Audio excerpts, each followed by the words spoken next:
We are going to talk a lot about this IMF report in the next hour, as you would expect. And let's start by speaking to the leader of the UK Independence Party. Nigel Farage joins me from Strasbourg. Hello, good afternoon. Good afternoon. Some strong words here from the IMF. A British exit from the EU could pose major challenges. And they're talking about this country and Europe as a whole.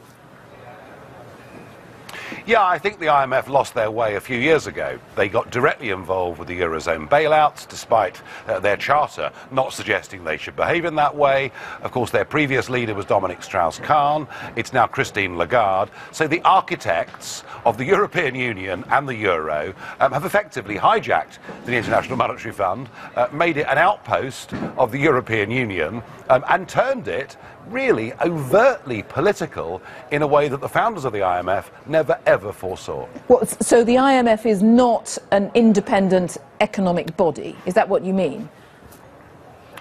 I think the IMF was respected for decades as being an independent economic body, which when the Eurozone hit, and under the leadership of their two big bosses, has become intensely political and is there and sees one of its main jobs now to support the project of European Union and indeed the Euro itself.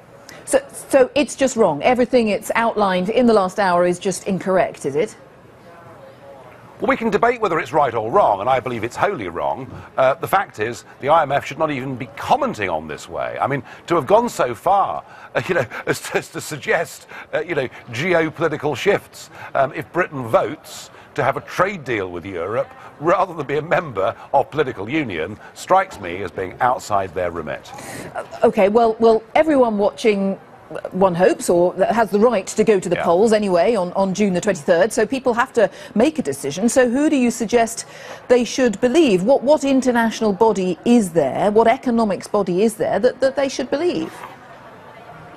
Well, all the ones that are part of the sort of institutional infrastructure of big government, be suspicious of. They're all the same people, they're all interchangeable, they go from being government ministers to working for the IMF to working for the European Commission.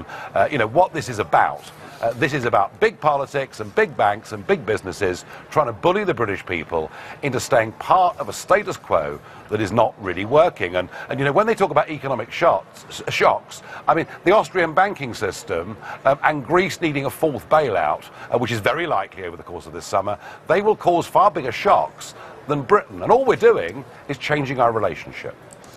Right, but the IMF is talking about, among other things, it's saying there has already been an impact. The very fact that there is going to be a referendum in a few months' time has already created uncertainty for business, and that is already having an impact. So the IMF would say we can witness, we can experience that impact already. That is happening.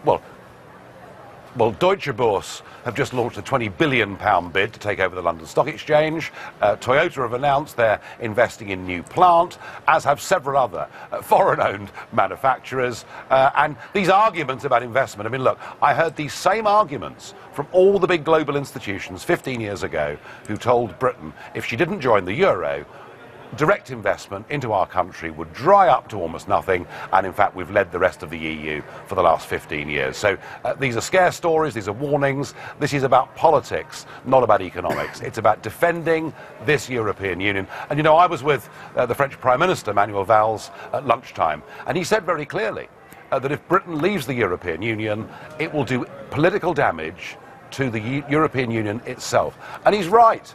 Britain leaving will damage the European Union.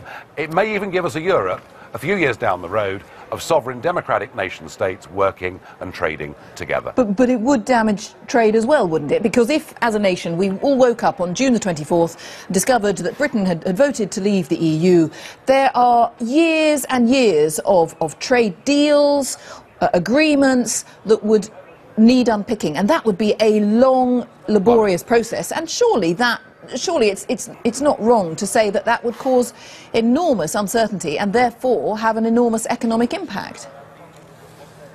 Well, that's what the Prime Minister would like us to think, because he's trying to scare us. The fact is, we vote to leave.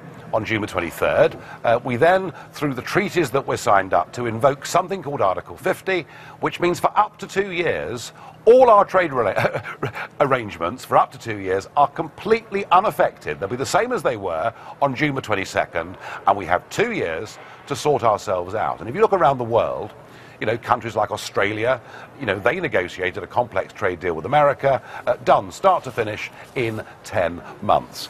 We're being told we can't do it. We're being told we're not big enough. We're being told we're not strong enough. What the Prime Minister's really telling us is we're not good enough. Well, I'm absolutely certain that we can do this comfortably within 2 years.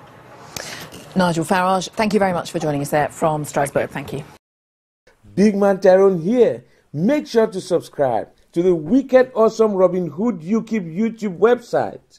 He exposes the leftist crops on the British brainwashing corporation. Nice.